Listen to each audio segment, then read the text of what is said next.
भाजपा आमदार बबनराव लोणीकर यांना राज्याच्या मंत्रिमंडळात मंत्री करा. परतूर येथील भाजपच्या तरुण कार्यकर्त्यांनी देवेंद्र फडणवीस यांना रक्तानं लिहिलं पत्र. जालना जिल्ह्यातील परतूर विधानसभेचे भाजपा आमदार बबनराव लोणीकर यांना मंत्रिमंडळात स्थान देऊन मंत्री करण्यात यावे, यासाठी भाजपच्या कार्यकर्ता नंदकुमार गांजे असं रक्तानं पत्र लिहिणाऱ्या तरुण कार्यकर्त्याचं नाव आहे. नंदकुमार गांजे यांनी आपल्या रक्तानं थेट देवेंद्र फडणवीस यांना पत्र लिहून आमदार बबनराव लोणीकर यांना मंत्री करावे अशी विनंती केली आहे. पाणी पुरवठा मंत्री असताना बबनराव लोणीकर यांनी वॉटर ग्रीड सारखी महत्त्वाची योजना राबवून परतूर तालुका टँकर मुक्त केलाय. त्यामुळे लोणीकर यांना पुन्हा एकदा मंत्रिमंडळात स्थान देऊन कॅबिनेट मंत्री करावे अशी मागणी नंदकुमार गांजे यांनी देवेंद्र फडणवीस यांच्याकडे केली आहे.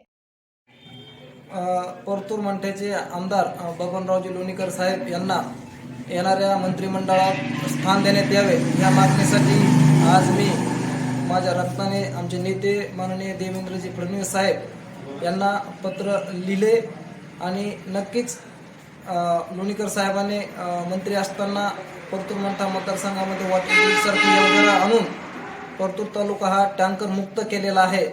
त्यांच्या ह्या मंत्रिपदी असताना जे काम केलेलं ह्या कार्याची दखल घेऊन फडणवीस साहेब त्यांना परत एकदा मंत्रिमंडळात स्थान देतील याची आम्हाला निश्चितच गॅरंटी आहे. अशी आम्ही देवेंद्र फडणवीस साहेब यांना परत एकदा विनंती करतो की त्यांना मंत्रिमंडळात स्थान देण्यात यावे. परतूर मंठ्याचे आमदार बबनरावजी लोणीकर साहेब यांना येणाऱ्या मंत्रिमंडळात स्थान देण्यात यावे या मागणीसाठी आज मी माझ्या रक्ताने आमचे नेते माननीय देवेंद्रजी फडणवीस साहेब यांना पत्र लिहिले आणि नक्कीच लोणीकर साहेबांनी मंत्री असताना परतूर मंठा मतदारसंघामध्ये वॉटर ग्रीडसारखी योजना आणून परतूर तालुका हा टँकर मुक्त केलेला आहे.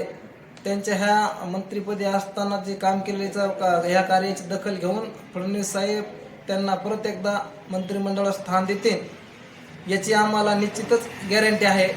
अशी आम्ही देवेंद्र फडणवीस साहेब यांना परत एकदा विनंती करतो की त्यांना मंत्रिमंडळात स्थान देण्यात यावे.